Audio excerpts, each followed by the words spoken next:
Nous avions vu, donc, les dernières fois, c'est le troisième volet de cette série. Hein.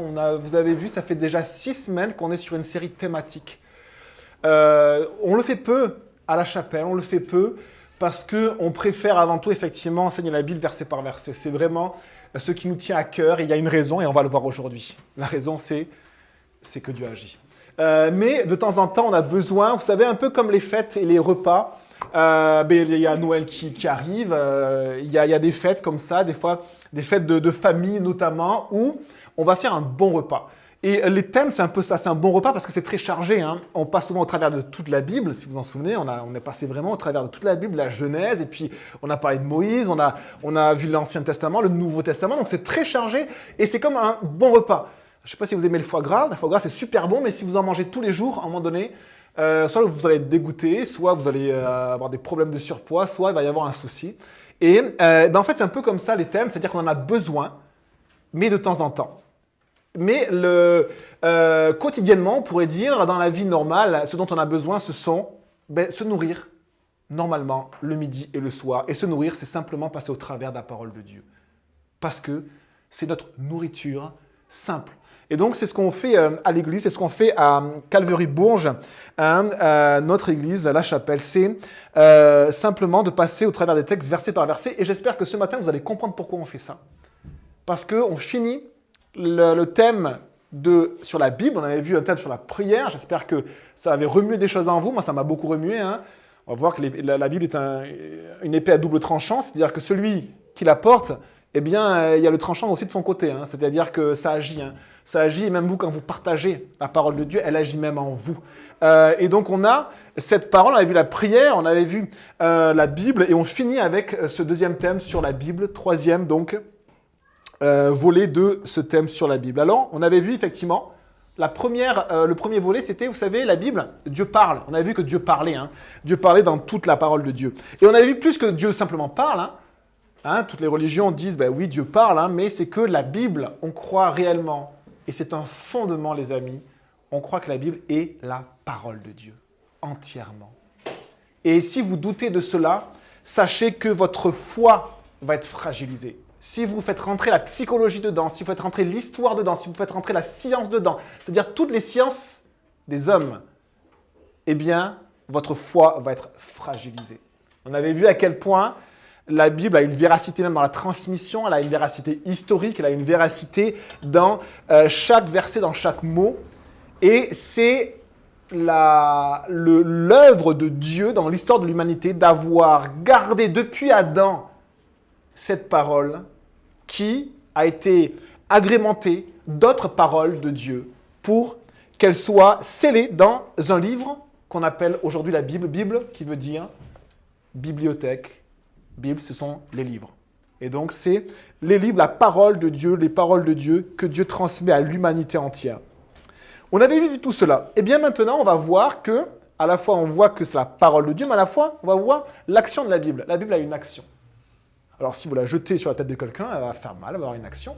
Mais la Bible, c'est pas tellement parce qu'elle est jolie. Quelqu'un nous avait dit « Ah oui, tu m'as offert une Bible. Oh, je la mets toujours dans la boîte à gants de ma voiture, au cas où si j'ai un accident. » Non, la Bible, elle n'agit pas comme ça.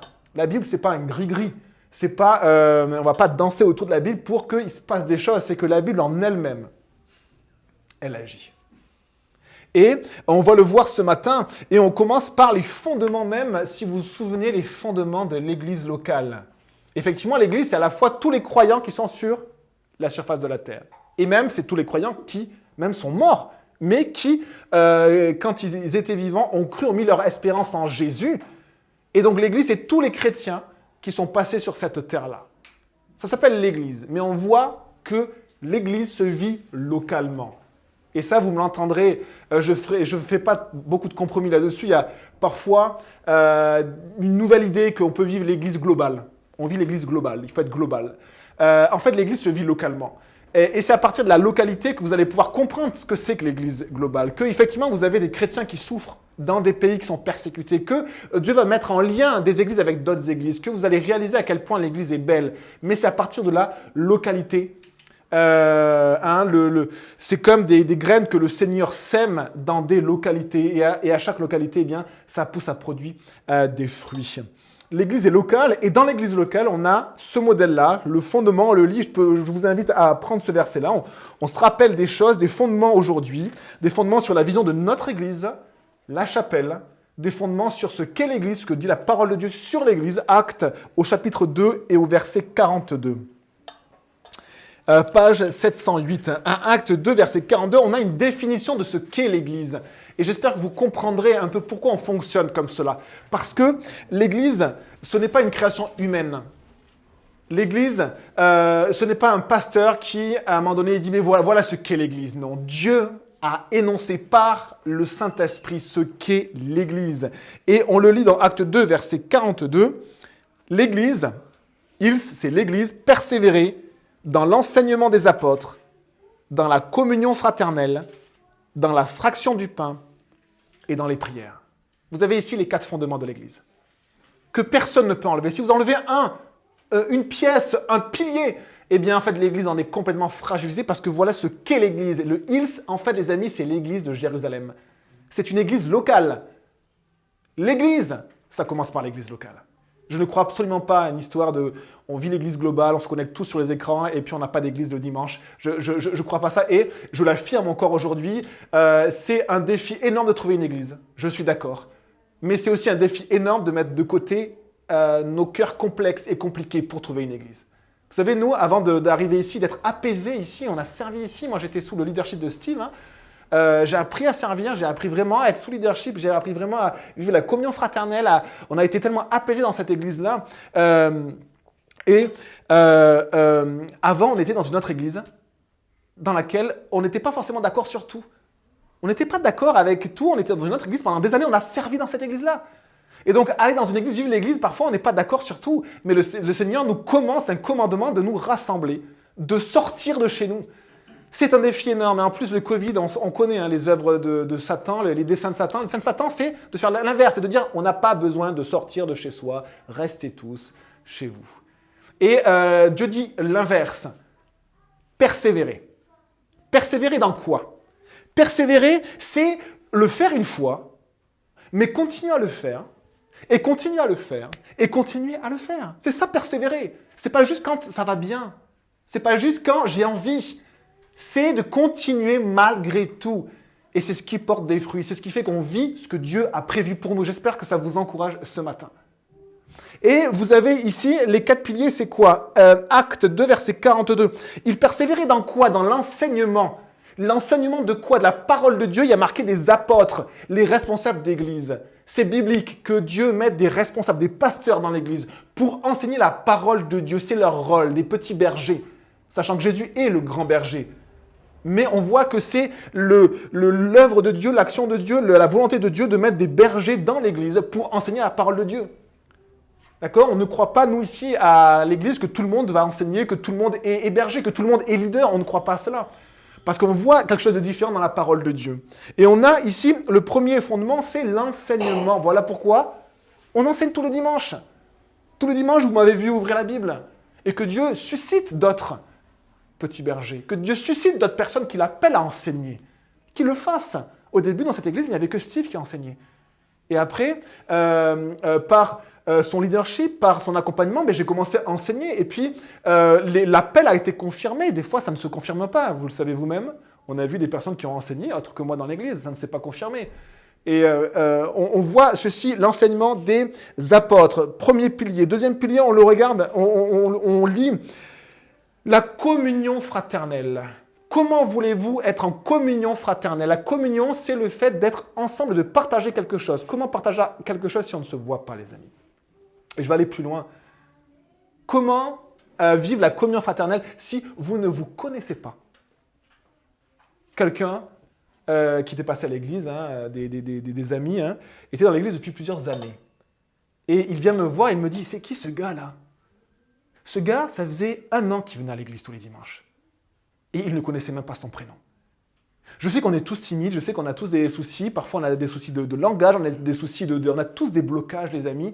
Et sachez en fait que simplement, des fois, être présent, des fois, faire l'effort, des fois, juste vouloir, demander à Dieu s'il y a des blocages, mais être en contact, c'est la communion fraternelle. Et ça, le pasteur ne peut pas le faire à votre place. Parce que moi, quand on m'a posé cette question-là, en fait, voilà, mais j'ai commencé à dire, mais oui, tu sais, c'est un tel, etc. Au lieu de lui dire, mais va le voir, va lui parler. T'as une bouche, t'as deux jambes, vas-y. Et les amis, l'Église, ce n'est pas moi. L'Église, c'est nous, c'est vous. C'est l'Église de Jésus. L'Église, ce n'est pas le bâtiment. L'Église, ce sont les croyants qui se rassemblent. Et si vous êtes ici, c'est que le Seigneur vous a amené ici. C'est l'action de Dieu, avec des combats, avec plein de choses. Mais c'est l'Église et on a tous des blocages, les amis. On peut tous invoquer des excuses et dire « Ouais, mais c'est difficile. Oui, mais. » La communion fraternelle, deuxième pilier de l'Église. Deuxième pilier, quels que soient les blocages. Vous savez, même un muet, il rentre en contact avec les autres. Même un muet, il peut mettre la main sur l'épaule de quelqu'un et lui faire des signes. Même un muet, il peut simplement être heureux et montrer à quelqu'un qu'il est heureux de le voir. La communion, un contact. Apprendre à être en contact les uns avec les autres. Et vous allez voir, après on apprend à se connaître. Et puis du coup, on va penser les uns aux autres, on va prier pour les uns pour les autres. Vous savez, c'est comme si moi je vous disais, moi j'aime la France entière. Et je connais combien de Français? Est-ce que je connais les 68 ou 69 millions, je ne sais plus combien on est? Non. C'est faux de dire que j'aime la France entière. J'aime mon pays, oui. Mais j'aime la France entière, c'est faux parce que je ne connais pas les gens. Vous ne pouvez pas dire j'aime les gens si vous ne les connaissez pas. C'est pas vrai, c'est pas possible. Dieu nous aime parce qu'il nous connaît. J'aime tout le monde. Si je suis seul, non, j'aime personne, je m'aime moi. C'est difficile, hein? Le diable est à l'œuvre pour casser tout ça. Il est à l'œuvre pour éroder même les relations normales. Hein? On voit comment on est quand on se rassemble dans des lieux communs, on est tous avec notre portable. Pourquoi? Parce qu'on n'a pas envie d'être en contact avec les gens. On n'a pas envie de croiser nos regards. Et on voit que tout est mis en place, tout est là pour finalement aller à l'encontre de ce que Dieu veut. L'enseignement de la Bible. La communion fraternelle. Et regardez, on continue. Troisième pilier, la fraction du pain. La fraction du pain, c'est la scène. C'est le moment où on se souvient que Jésus est notre Seigneur et notre Sauveur. Il est mort à la croix pour nous. Il a été crucifié pour nos péchés. On a vu l'image juste avant. Merci Jésus, crucifié pour nos péchés. Il est ressuscité. Et ça, c'est au centre de l'Église. Ça, c'est bien les thèmes. C'est bien de faire de la psychologie. Mais ce n'est pas le centre. Le centre, c'est que Jésus est mort pour moi et qu'il est ressuscité. C'est mon Seigneur et mon Sauveur. Jésus-Christ, crucifié et ressuscité, Paul a pu dire ceci, il a pu dire ceci aux églises dont il s'occupait, qu'il suivait. Je veux juste voir une seule chose chez vous, Jésus-Christ et Jésus-Christ crucifié. Quel Jésus vous prêchez? Un Jésus qui aime tout le monde? Un Jésus qui peace and love? Ou le Jésus, le Fils du Dieu vivant, qui est venu mourir pour nos péchés, parce que nous sommes pécheurs, et qui est ressuscité, qui est sorti de la tombe pour nous revêtir de la justice de Dieu, pour nous libérer du péché, pour faire de nous des enfants de Dieu. Nicole m'encourageait encore cette semaine en me disant « Enfant de Dieu, c'est le plus beau titre qui existe sur cette planète. Le plus beau titre, enfant de Dieu. » Jésus-Christ crucifié au centre. Et regardez le quatrième pilier. On a passé l'enseignement des apôtres, on a regardé la communion fraternelle, on a regardé la fraction du pain, on a regardé le quatrième pilier. Le quatrième pilier, c'est quoi? C'est les prières. Et c'est pour ça qu'on a maintenu envers et contre tous les amis la prière le jeudi soir. On est 2, on est 3, on va le maintenir. On va le maintenir parce que la prière, c'est un des 4 piliers de l'Église. La prière en Église et la prière aussi les uns pour les autres la semaine. C'est un des piliers. Sans prière, l'Église, pour moi, elle s'effondre, elle ne tient pas. Parce que Dieu œuvre par la prière. Et je sais qu'il y a des personnes de prière ici. Et sachez que ceux qui sont des personnes de prière, sachez, peut-être, je ne sais pas s'il y en a autant que des piliers de l'Église, vous êtes des piliers comme ça dans l'Église. Les mêmes piliers. Moi, je ne vais pas m'amuser à couper ces piliers-là dans l'Église en me disant « Oh, ça gêne un peu le passage, on va commencer à couper. » Vous savez ce qui va se passer. Hein, je crois qu'il y a un professionnel du bâtiment qui dit « Non, ne faites pas ça. Il y a une raison. Il y a une raison si les piliers sont là. Ne faites pas ça. » Eh bien, c'est la prière, les amis. Les fondements de l'Église, les piliers de l'Église, voici les piliers. Alors maintenant, on va plus loin. On va plus loin et on va parler ensemble de l'enseignement, du coup, de la parole de Dieu. Hein, l'enseignement, c'est un des piliers de l'Église. Qu'est-ce qu'on entend par l'enseignement de la parole de Dieu? Eh bien, Paul nous donne un verset qui résume un peu tout ce qu'on a dit. Tout n'est pas dans ce verset-là, tout est dans la parole de Dieu. On l'a vu depuis la Genèse. On a vu Dieu parle et la Bible est la parole de Dieu. On l'a vu, mais pas que dans un verset, dans toute la parole de Dieu. Mais maintenant, dans 2 Timothée 3, verset 16, je vous invite à le prendre, eh bien, on voit et on va étudier ce verset en profondeur, le verset qui nous explique qu'est-ce qu'on entend par enseigner la parole de Dieu. Et donc, vous avez 2 Timothée 3, verset 16, après 1 de Thessaloniciens, vous avez ceci. Je vous laisse le prendre, tournez avec moi, c'est dans la page 784.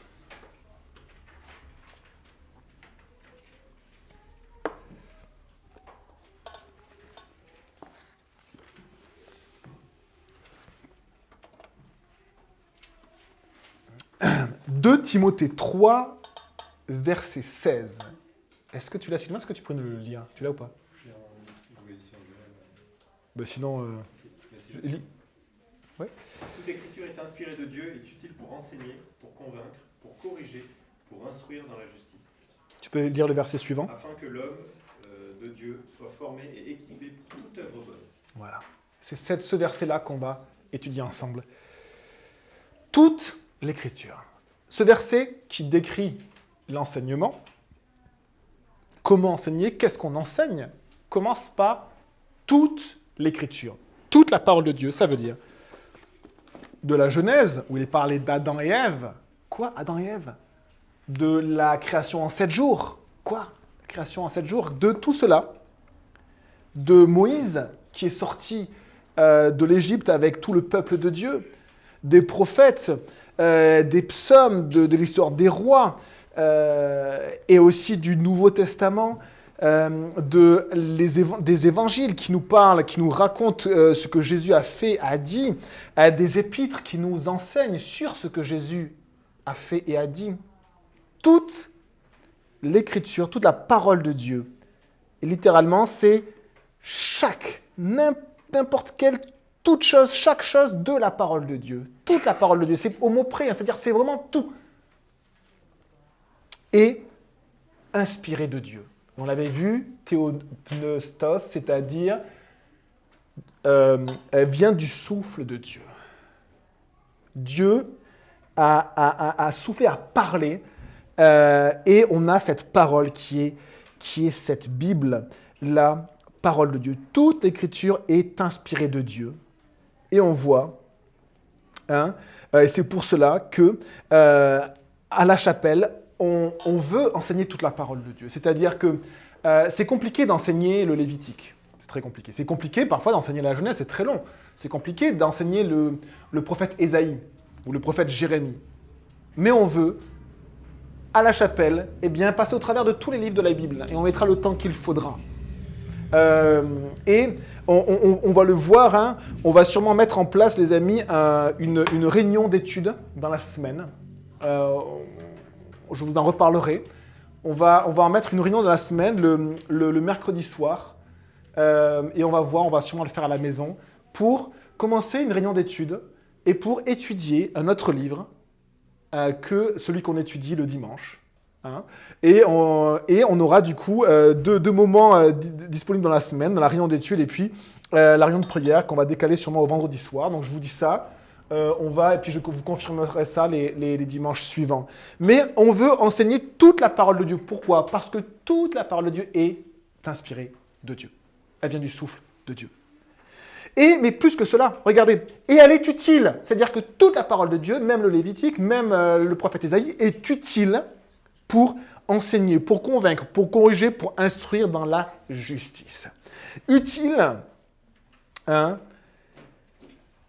c'est le mot ophélimos, c'est-à-dire utile, c'est aussi profitable.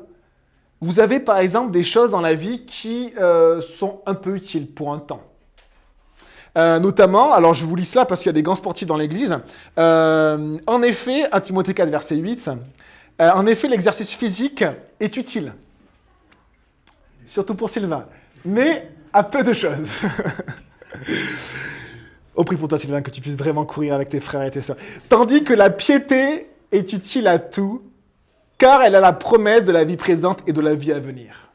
Et donc, qu'est-ce que ça veut dire? Ça veut dire que dans notre vie, vous avez des choses qui sont utiles, mais pour un domaine précis. Et donc là, Paul, il prend l'exemple de l'exercice physique du sport. Il dit le sport, c'est utile.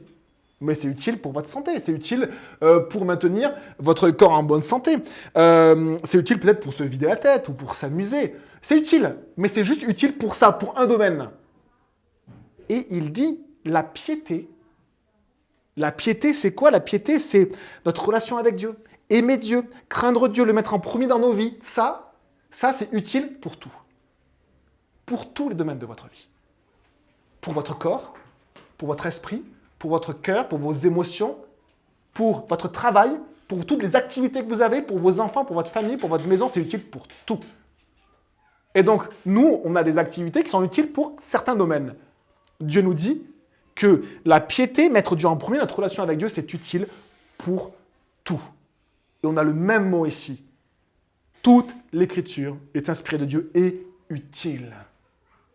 Toute l'écriture est utile. Toute l'écriture. Cette parole qui est utile, et donc toute la parole, tous les mots sont utiles, tous les livres, toutes les parties, eh bien, nous voulons l'enseigner simplement. Nous voulons essayer de l'enseigner simplement.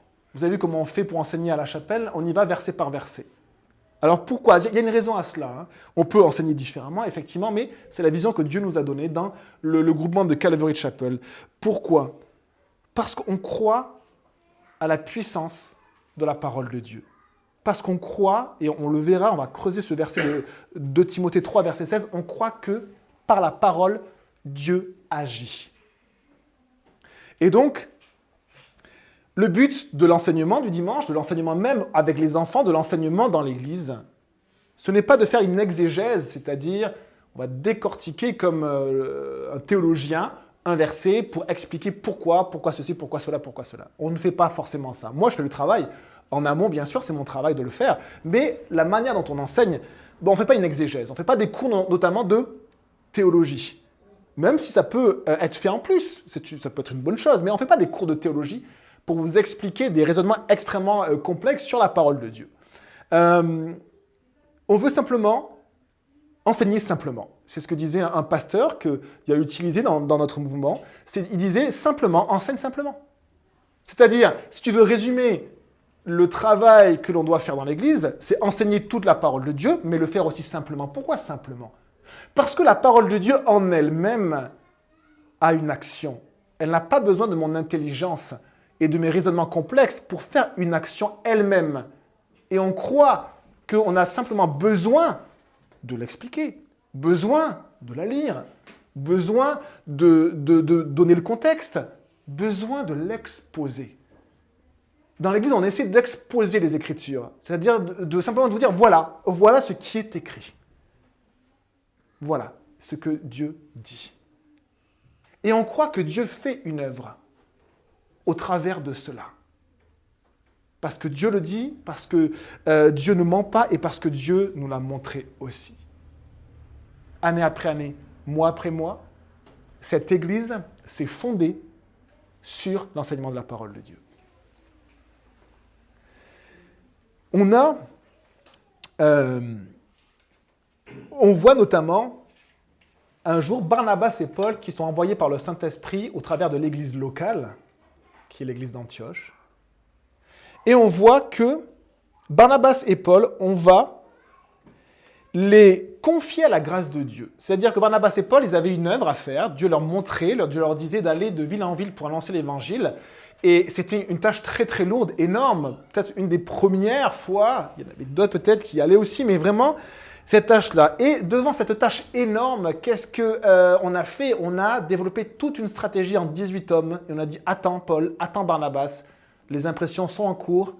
On a les rédacteurs, on va faire un truc de malade. Et là, ça va vraiment porter du fruit. Non, ils les ont recommandés à la grâce de Dieu. On voit dans Actes 20, verset 32, Paul qui va parler aux responsables, aux pasteurs de l'église d'Éphèse, qui devait être une grande église. Et il parle aux pasteurs et qu'est-ce qu'il leur dit? Il leur dit, et maintenant, acte 20, verset 32, et maintenant je vous recommande à Dieu et à la parole de sa grâce. Devant la tâche énorme que vous avez, vous êtes responsable d'église, il y a des personnes qui meurent, qui vont en enfer autour de nous, il y a des personnes qui sont brisées par le péché, il y a des personnes qui sont en reconstruction dans votre église, que Dieu appelle, il y a des personnes qui ont donné leur vie à Jésus, il y a des personnes qui ont du mal à être fidèles, il y a des personnes qui, c'est le défi de l'église, un défi énormissime. Comment faire face à ce défi incroyable de l'église qui est la manière dont Dieu agit sur la terre, rien que ça. L'œuvre de Dieu, l'église que Jésus bâtit, l'œuvre de Christ, c'est l'église. Et bien face à cela, qu'est-ce que Dieu dit, qu'est-ce que Paul dit au pasteur par la bouche de Paul? Et en fait, il dit, je vous recommande à Dieu. Et je vous recommande à la parole de sa grâce. Et c'est ce qu'on fait à l'église.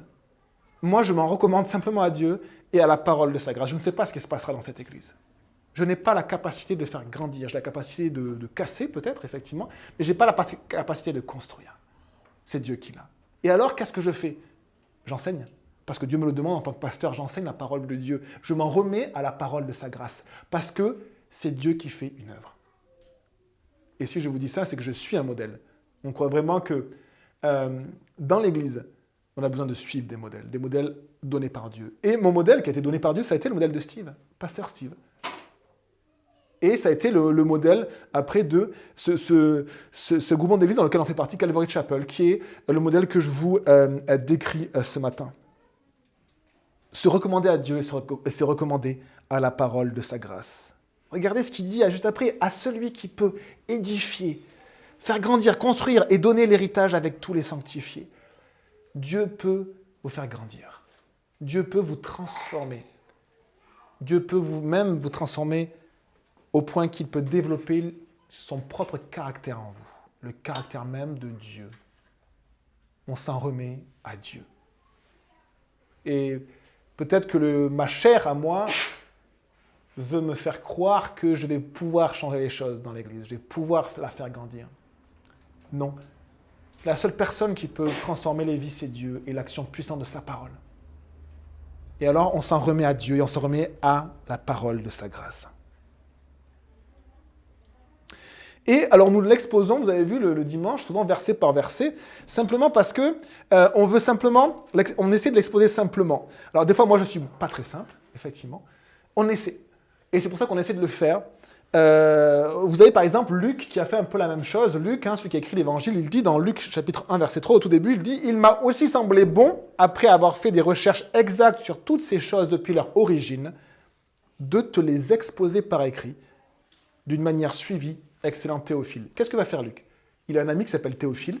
Dieu lui met à cœur d'exposer tout ce qu'a fait Jésus et tout ce qu'a fait après l'Église. Et qu'est-ce qu'il va faire? Il va travailler.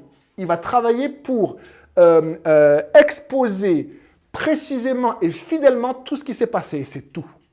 Les choses qui sont passées les unes après les autres. Nous exposons la Bible verset par verset. Nous essayons d'exposer ce que Dieu dit et on s'en remet à la parole de sa grâce. D'une manière simple et suivie. Et donc on voit dans ce verset qu'on continue à parcourir, dans 2 Timothée 3, verset 16, que toute l'écriture est inspirée de Dieu, est utile. Et on voit ceci utile pourquoi? Dieu aurait pu s'arrêter là. En fait, Dieu aurait pu dire par la bouche de Paul, toute l'écriture, les amis, est inspirée de Dieu, est utile, point. Et ça nous aurait suffi. Si Dieu nous dit que c'est utile, c'est que c'est utile. Et donc, enseignons-la entièrement, et puis fondons-nous sur elle, nourrissons-nous d'elle, c'est tout. Mais il continue. Et c'est comme si Dieu, par un ami, à des amis, il nous dit, mais je vais même vous expliquer pourquoi.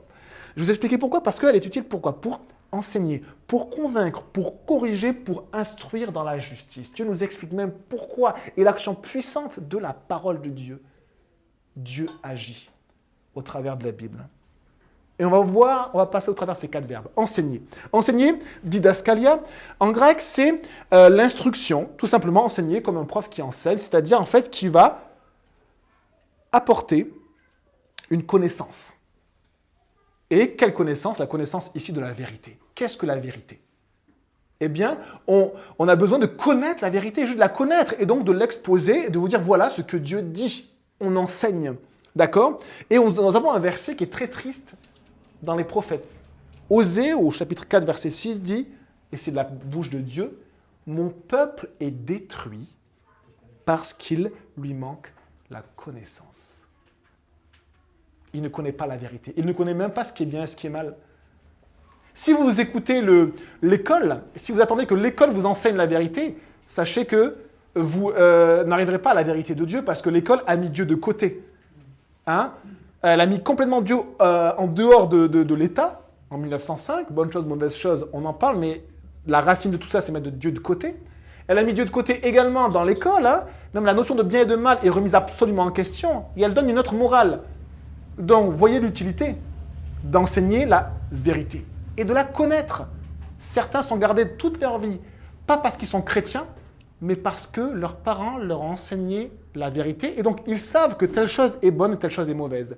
Et ça les a gardés toute leur vie. Enseigner la vérité pour connaître ce qui est bon, ce qui est vrai, ce qui est faux, ce qui est bon et ce qui est mauvais. Enseigner, et puis on a un autre mot, on a convaincre. Ça, c'est très étonnant. Convaincre, c'est elekchos en grec, une preuve, ce par quoi une chose est prouvée, attestée. Hein. C'est aussi condamner, réfuter.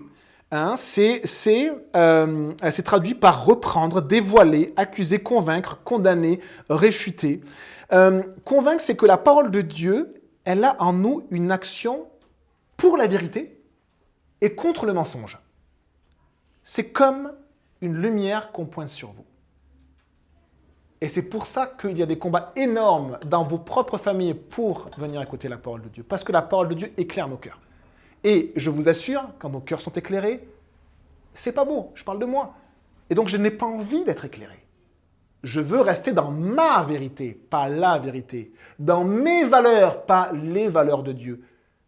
Dans ma morale, ce que moi je considère comme bien, ce que je considère comme mauvais, mais pas ce qui est bien et ce qui est mauvais. Et la parole de Dieu fait cette œuvre-là, elle nous éclaire et elle nous convainc de ce qui est bon, de ce qui est mauvais. C'est une action intérieure très désagréable. La parole de Dieu nous dit que la parole est vivante et efficace, ça veut dire agissante, plus tranchante qu'une épée à double tranchant, pénétrante jusqu'à partager l'âme et l'esprit. C'est-à-dire, la parole de Dieu, les amis, va plus loin que les psychologues, les psychiatres, ceux qui font de la relation d'aide et les chirurgiens. Elle va plus loin que cela. Elle atteint des zones que l'homme, pour lesquelles ces zones-là sont inaccessibles. La parole de Dieu fait ça. C'est tellement désagréable, mais tellement salvateur. Imaginez si vous détestez passer dans une salle d'opération pour être charcuté, par exemple. Imaginez que vous détestez les médecins, que vous détestez l'idée même qu'on puisse ouvrir votre propre chair pour pouvoir regarder ce qui ne va pas. Et pourtant, parfois, l'opération, elle est salvatrice. Imaginez quelqu'un qui a une tumeur. Eh bien, si à un moment donné, un médecin ne va pas ouvrir le corps et enlever la tumeur, eh bien, le corps entier dépérit et vous allez mourir. La parole de Dieu fait cette œuvre-là. C'est une opération chirurgicale qu'elle fait dans vos âmes.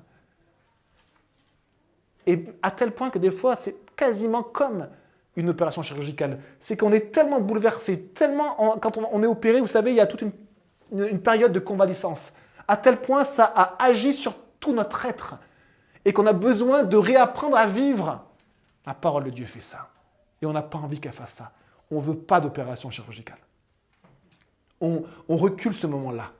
On dit plus tard, pas maintenant. Et pourtant, Dieu veut nous enlever le cancer qui gangrène notre âme. Et il a la puissance de nous guérir, sans chimiothérapie, avec la puissance de sa parole. Une puissance incroyable. Une puissance extraordinaire. Troisième verbe, donc c'est cette lumière, convaincre, c'est cette lumière de vérité sur nos cœurs. Et on a du mal à la supporter. Troisième verbe, on a vu enseigner, didaskalia, convaincre, elekchos et corriger. Corriger, alors, epanorosis, tosis, en grec, donc c'est restaurer en fait. Corriger, c'est pas corriger dans le sens de sanctionner. On verra que ça sera dans un autre verbe, mais ça sera restaurer, redresser, améliorer la vie ou le caractère. C'est-à-dire, vous voyez par exemple quelque chose qui est cassé, quelque chose qui est tordu. Vous voyez par exemple une plante qui a poussé sans tuteur. Des fois, elle est toute tordue. Eh bien, l'action de Dieu redresse ce qui est tordu. Quand on regarde l'action de la parole de Dieu, Dieu agit par sa parole puissante. On voit à quel point l'impact du péché a eu des conséquences incroyables sur nous. Nous sommes, si on regarde ça, on en conclut que nous sommes dans les ténèbres, puisque la parole de Dieu nous éclaire, et nous sommes tordus parce que la parole de Dieu nous redresse. Vous avez vu, en fait, à quel point on est déformé par le péché. Et parfois, parce qu'on a des bonnes valeurs, on croit que ça va, nous. Ça va. Moi, ça va. Voilà, mes parents sont chrétiens, ou je connais, ou j'ai une vie qui est plutôt réglée. Voilà, je ne fais pas le mal, j'essaie de faire le bien. Et la parole de Dieu nous dit, en fait, à quel point nous sommes parfois dans les ténèbres. À quel point nous sommes déformés et tordus par le péché. Et c'est humiliant, parce qu'on n'a pas envie d'avoir tort. Et quand les personnes viennent, en fait, hein, on est plein d'orgueil. On est très gentils, les humains, mais tellement plein d'orgueil. Parce qu'on a raison. Et la parole, Dieu nous dit, non, regarde, tout est tordu.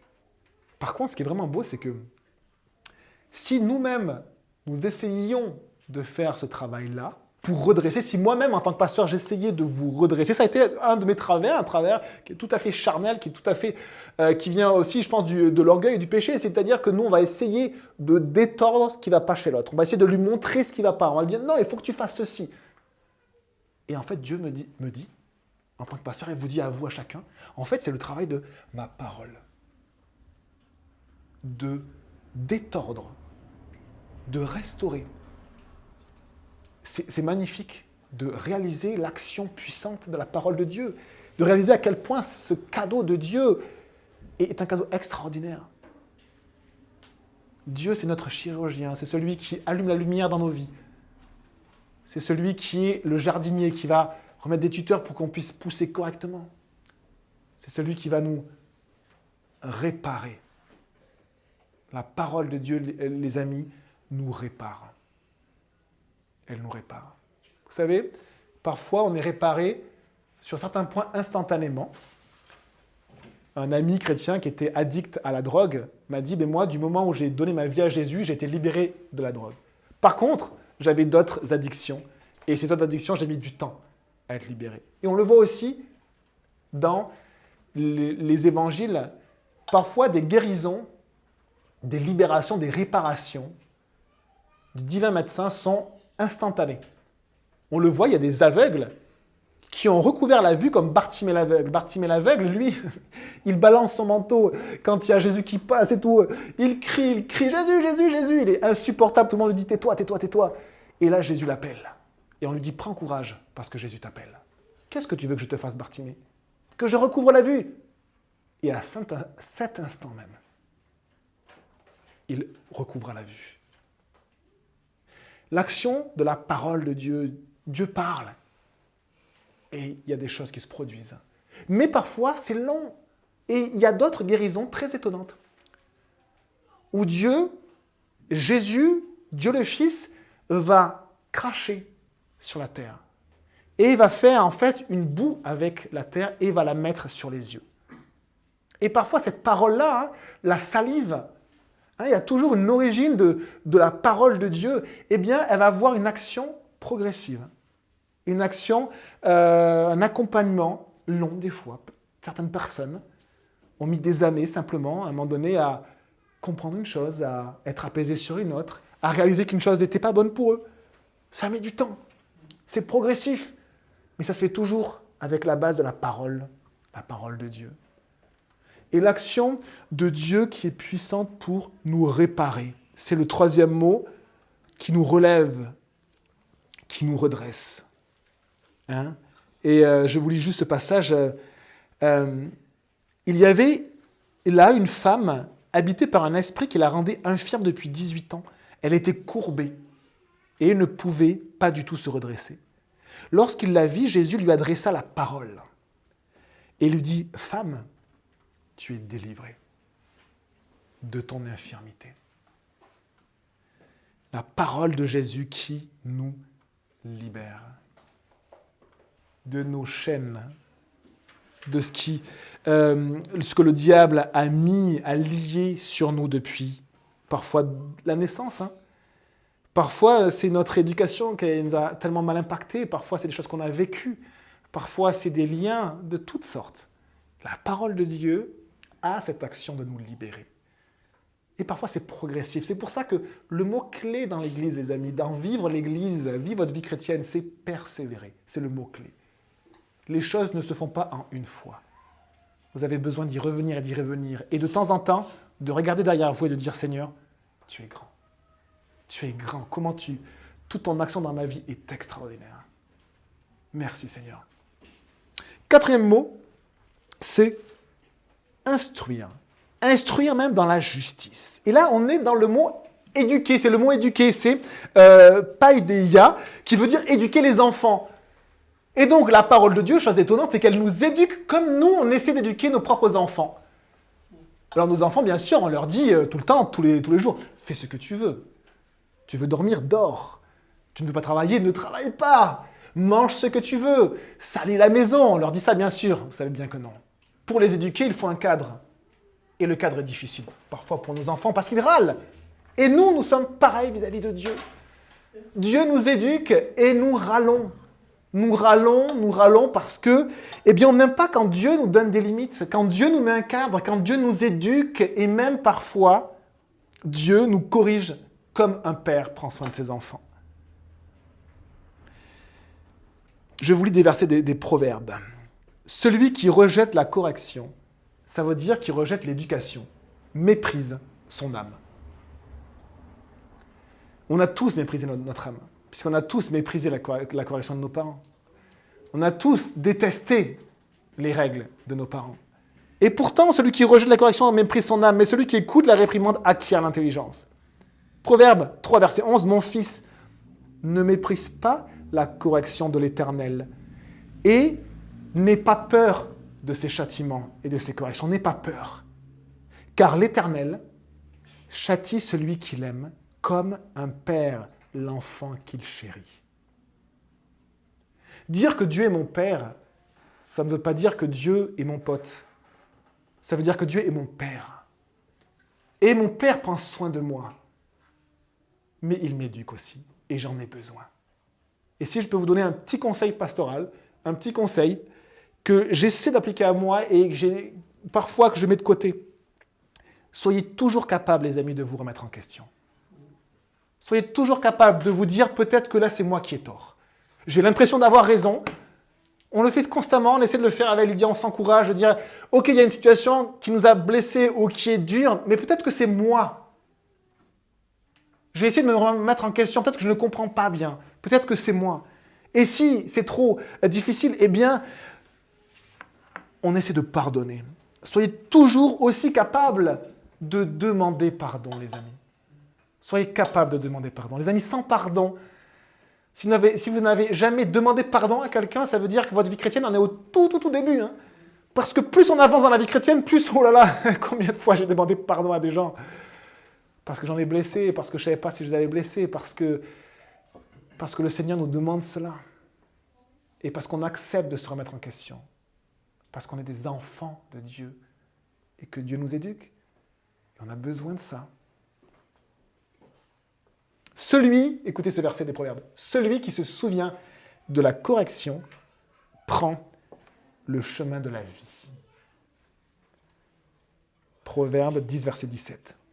Mais celui qui oublie la réprimande, qui oublie quand Dieu lui dit « Attention, ça ce n'est pas bon », ou même qui essaie de stopper. Vous savez, comme on essaie de stopper des fois des fourmis, on met la main, la fourmi, elle passe. Elle passe. Et des fois, on fait ça avec Dieu. Dieu nous dit « Stop, arrête !» On passe quand même. On oublie la réprimande. Eh bien, la parole de Dieu nous dit « Celui qui oublie la réprimande s'égare. » Il se perd. Il se perd. Et les amis, c'est facile d'enseigner, le Seigneur me demande d'enseigner, mais tout ce que je dis, je l'ai aussi vécu, les amis, malheureusement. C'est-à-dire que je me suis égaré. J'ai méprisé la réprimande, les amis. J'ai méprisé la correction. Mais le Seigneur a été bon, parce qu'il est constamment revenu vers moi, jusqu'à ce que j'accepte la correction, jusqu'à ce que j'accepte la voix du Père, Et jusqu'à ce que je lui dise, Seigneur, pardon, c'est moi qui ai tort. C'est toi qui as raison. Pardon, mon cœur est dur. Change-moi. Change-moi, Seigneur. Mon cœur est dur. Et alors, regardez, instruire dans quoi? Éduquer dans quoi? Dans la justice. Qu'est-ce que c'est que la justice? La justice, c'est le caractère de Dieu. C'est ce qui est approuvé par Dieu, c'est ce qui est bon pour Dieu. Ça veut dire que Dieu agit, mais aussi pour développer son propre caractère en nous. Pour qu'on grandisse, vous savez, l'édification, ça veut dire grandir, construire, édifier, édifiez-vous, nous dit la parole de Dieu dans la parole, édifiez-vous. Eh bien, pour qu'on puisse grandir et que le caractère de Dieu se développe en nous. Mais pour que le caractère de Dieu se développe, il faut faire de la place, les amis. On ne peut pas mettre... Une fois, on avait invité des personnes chez nous. En fait, c'est mes parents qui avaient prêté notre maison à des amis. Moi, je détestais cela. J'avais tellement pas envie de prêter ma chambre. Je pense que j'avais vos âges. Je détestais. Et ce que j'avais fait, c'est que j'avais mis des petites étiquettes sur chaque meuble de la chambre. Ne pas ouvrir, ne pas prendre, ne pas... Voilà, c'était bienvenue. Bienvenue chez moi. Et ils avaient tellement bien réagi parce qu'ils avaient rigolé. Puis c'était bon, on a quand même utilisé tes affaires, mais on a tout remis. Bon, ne t'inquiète pas. Moi, j'étais honteux. Je réalisais à quel point c'était incroyable. Mais on fait ça. On fait tout ça avec Dieu. Seigneur, tu es le bienvenu. Ne touche pas, n'ouvre pas, surtout ça, surtout pas. Bienvenue. Et on fait ça. Mais le jour où on dit Seigneur, vraiment, tu es ici chez toi. Et là, le Seigneur va commencer, il va dire, d'accord, je commence par le balai, petit coup de balai. On va commencer par ouvrir les tiroirs assez bloqués. J'ai la clé. J'ouvre. Ouh là là, c'est vraiment sale tout ça. C'est vraiment sale. Et on va commencer à déplacer les meubles. Et c'est un travail incroyable que Dieu fait. Mais Jésus nous aime tellement. Jésus est tellement plein d'amour pour nous. Jésus est plein de grâce. Il le fait avec une telle douceur qui n'a rien à voir avec le manque de douceur des pasteurs ou de moi-même. Jésus est tellement bon. Jésus ne s'impose pas. Il attend des années. Alors que nous, ça nous horripile quand on voit un défaut chez notre frère et chez notre sœur. Le Seigneur attend. Il dit, ne t'inquiète pas. Il attend. Et quand la personne dit, d'accord Seigneur, là, il faut que tu gères ça. Et bien le Seigneur vient. Et il fait le ménage. Et on finit avec le verset 17, les amis. Afin que Dieu rajoute à ce qu'il nous a déjà donné, il nous explique et puis il nous dit même pourquoi. Il nous dit afin que l'homme c'est anthropos, c'est l'homme de manière générale, l'homme, la femme, l'enfant, chaque personne, que l'homme de Dieu soit formé et équipé pour toute œuvre bonne. Je pense qu'on n'a pas mis pour toutes bonnes œuvres, pour ne pas faire trop catholique, mais c'est bonnes œuvres. C'est-à-dire des œuvres, quelque chose que Dieu aimerait que nous fassions dans nos vies, à préparer. Et quelque chose qui est utile, quelque chose qui reste, quelque chose qui porte du fruit pour la vie éternelle. On fait tellement de choses, les amis. On est tellement comme les gens de cette parabole, et excusez-moi, ça vous reprend, mais on est tous pareils, où on accumule les greniers dans lesquels on met de la nourriture. Et on a un grenier, on a nos biens, nos maisons, tout ce que l'on a, et puis on veut de la sécurité, nous. Et donc on se fait un grenier, on amasse des choses, un deuxième grenier, un troisième grenier, jusqu'à ce qu'à un moment donné, on se dise, bon, là, c'est bon, on a assez de choses. Et Dieu nous dit, tu es fou, parce que je ne te demande pas de travailler pour cette terre-ci, parce que tout va disparaître un jour, mais pour la terre qui vient, les nouveaux cieux, la nouvelle terre, le royaume de Dieu. Amasse tes biens, pas dans des greniers sur la terre, mais dans les greniers qui sont au ciel. Construis des greniers au ciel, parce que ça reste. Vous savez, la vie, elle passe très vite. Là, on était en conférence avec des pasteurs. Certains sont déjà à la retraite, on n'est jamais à la retraite quand on est pasteur, mais ils ont déjà donné leur église à notre pasteur, et la vie passe très très vite. Et pour eux, ils voient déjà la fin de leur vie arriver, et ils essaient de préparer cette fin-là. Comme les rois dans l'histoire d'Israël. Vous savez, ils avaient des rois qui avaient bien commencé, qui avaient mal fini, qui avaient mal commencé, qui avaient bien fini. On est là, dans nos étapes de nos vies, ça passe tellement vite. Les choses, elles s'en vont. Même ceux qui nous donnent les lois chaque jour dans le gouvernement, eux, ils s'en vont. On ne parle même plus de ceux qui sont morts. Hein. Où est Jacques Chirac? Ils sont partis déjà. Ils sont même plus là, mais on est tout le temps dans cette espèce de machine. Hein. On veut avancer, on veut... La vie, elle passe. Qu'est-ce qui reste? Celui qui fait la volonté de Dieu. Celui qui fait la volonté de Dieu demeure éternellement. Celui qui fait la volonté de Dieu demeure éternellement. Afin que l'homme de Dieu soit formé et équipé pour toute bonne œuvre. Dieu veut nous compléter, veut nous parfaire, veut nous perfectionner. Il veut achever en nous une œuvre, équiper, ça veut dire tout ça, former et équiper. Il veut nous former pour que l'on devienne qualifié pour ce qu'il nous demande de faire, capable de faire ce qu'il nous demande. Et j'ai fini les amis, on passe juste à la conclusion. La parole de Dieu, on l'a dit, elle est vivante, elle est efficace. Et vous savez que le caractère de vivant, c'est zao en grec, la parole est vivante. Et vous savez que ce caractère-là, il est aussi attaché à une autre personne, à Dieu. C'est le Dieu vivant. Ça veut dire que la parole de Dieu a le même caractère que Dieu. La parole vivante, Dieu vivant. Et nous voulons nous fonder en elle, nous fonder sur elle, nous nourrir d'elle. Je vous lis ce verset, et on aura fini. Ésaïe 55, verset 10. La pluie et la neige descendent du ciel, et n'y retournent pas sans avoir arrosé la terre.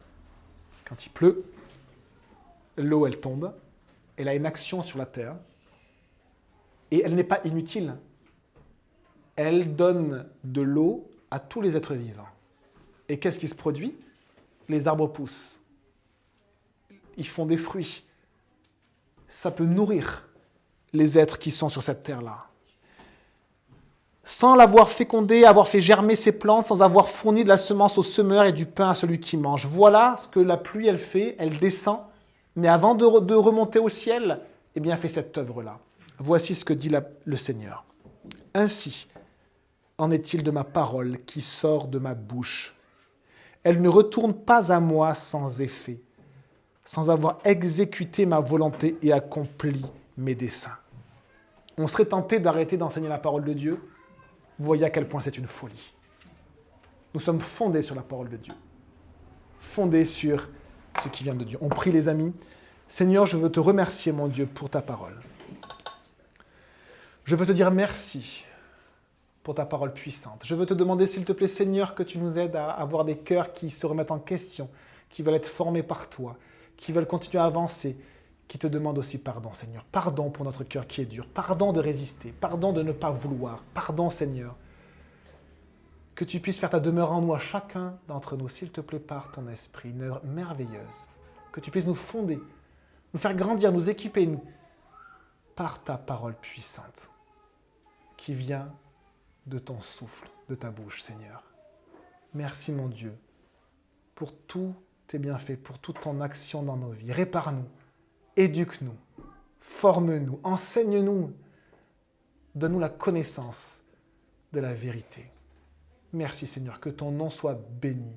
Jésus, tu es notre Seigneur, notre Sauveur. Merci pour qui tu es. Tu es le Fils de Dieu. Tu es venu mourir pour nos péchés. Merci, Jésus. Que ton nom soit béni. Amen.